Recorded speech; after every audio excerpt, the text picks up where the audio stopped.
My name is Sarina Alexander. I am a communication and marketing officer, and I am currently specializing in social media marketing. So first question, how do you find a job in St. Martin? That tends to be something the toughest one. There is the traditional way of going about it, which is, for instance, checking out Pôle emploi, checking out the newspaper. So like the Facts Info is the most common one. Le Pélican. But I think most of the time people tend to look in either Facts Info, 9750, or then the Pélican. Then of course you could always look online. Oddly enough, there are certain offers, not as common as you would find, like for instance if you're in France, but there are certain offers you could find on Indeed or on Sifuna, which is this online, I wouldn't call it it's not a newspaper, like this online, how can I call it? This website, let's make it simple. It's like this website where there's different offers like apartments for rent, etc. Sometimes you find job offers on those. So I would say Pôle emploi website. You won't find as much as if you were in like bigger countries, but you can find some, and newspapers. And then the least traditional, well, anyway, the other way of going about it would be word of mouth. Often enough, you would find certain offers through contacts. So that's also a question of networking, knowing the right people, who know the right people and can give you the right information at the right time. Okay. How do you manage your bank accounts?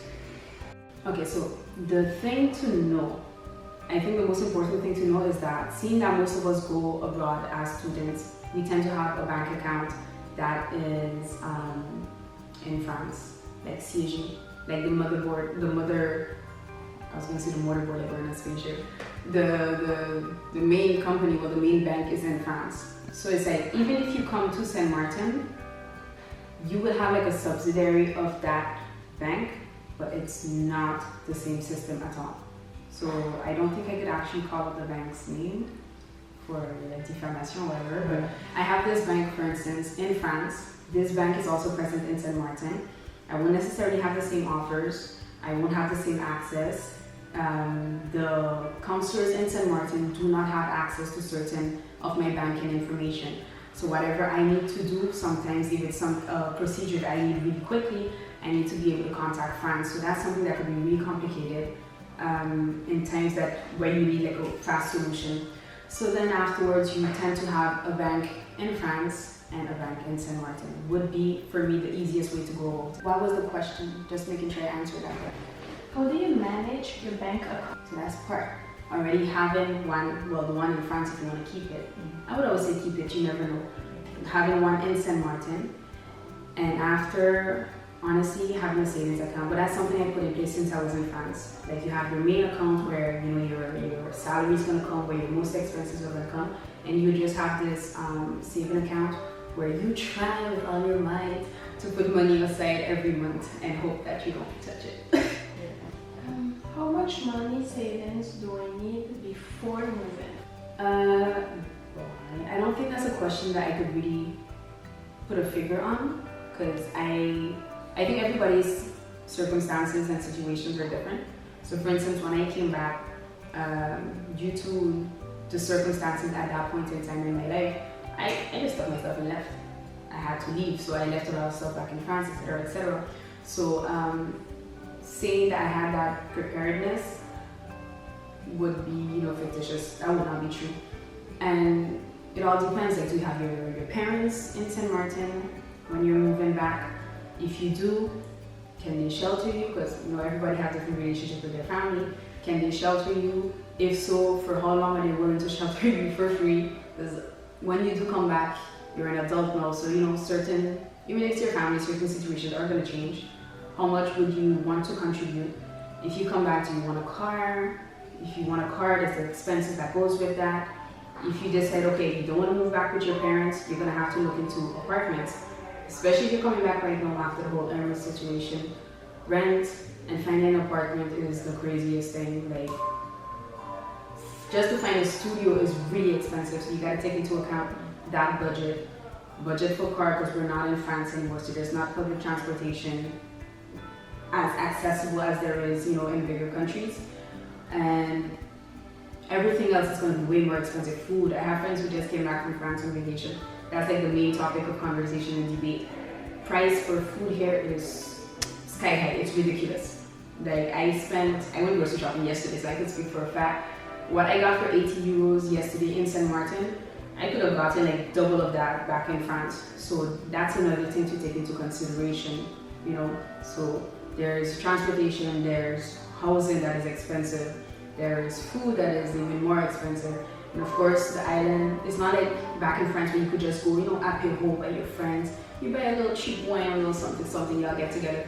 Here, most of the time, it's you go clubbing or you go to a restaurant, etc. So even just the fun, that's another budget right there. It's not like you could go, say you go in a park, sit down, you bring some music. It's not the same vibes. So that's another type of expense. I think you have to take all of that in consideration. But if you have your goals and you know where you want to go, you know why you're back here, like you already set up, it should be easier. But if you just come in like, hey, I'm back, welcome me, yeah, it's gonna cost you a pretty penny.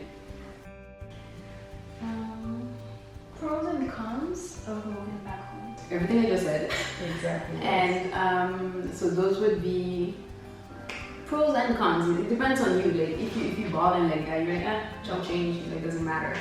But if you just come out of student life and you're like, you know what, let me start at home, see how it goes, it could be cons.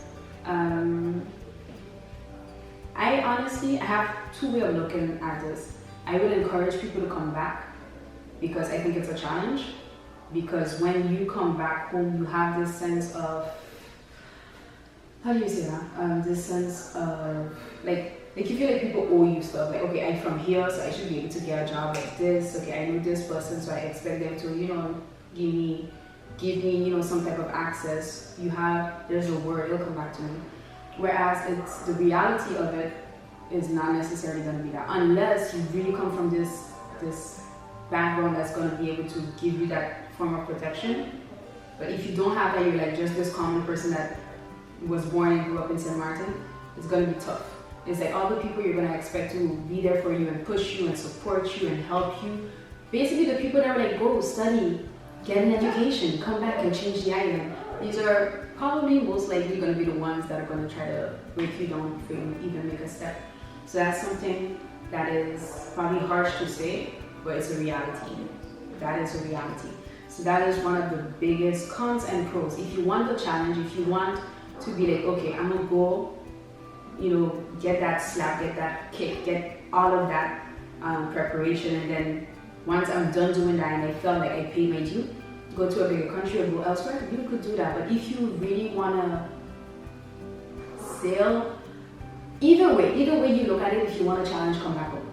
If you want a challenge, come back home. If you want to start a business, and it's not going to be as easy as in France. I say it all the time, like, the salary I would have gotten if I was in France. It's not the salary I'm getting here. The opportunities, the access, the things that you have in bigger countries, or even in Guadeloupe, like there's this whole inter-Caribbean group that is formed with Guadeloupe, Martinique, etc. We don't have that here. We're not actually in it. So you're not going to have all these access. So for me, when somebody comes home and they succeed and they strike despite all of that, that's like a big congratulations to them. Is it career suicide to move back home?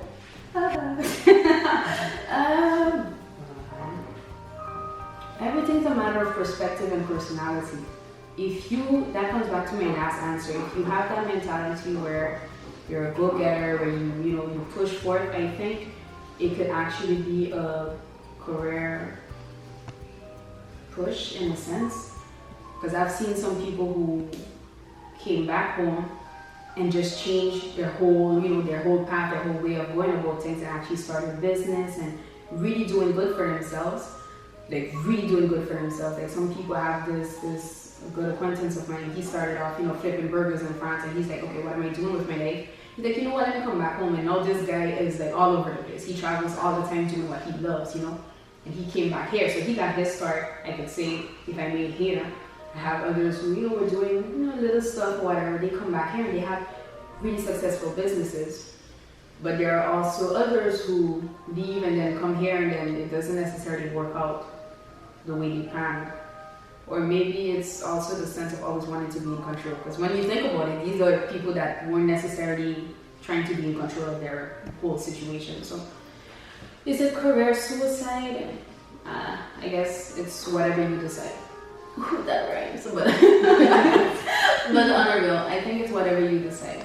You can either make it or it's either a make or a break. At the end of it all, it's each person's life is different. I can't actually say that, and I wouldn't want to be like, no, it's suicide, and then stop you from actually coming back home and getting that blessing that you would have gotten had you come back, to St. Martin. So I think every person needs to just make up their mind, set up a plan. If you want to come, you make that decision, you come back and you see how it works out for you.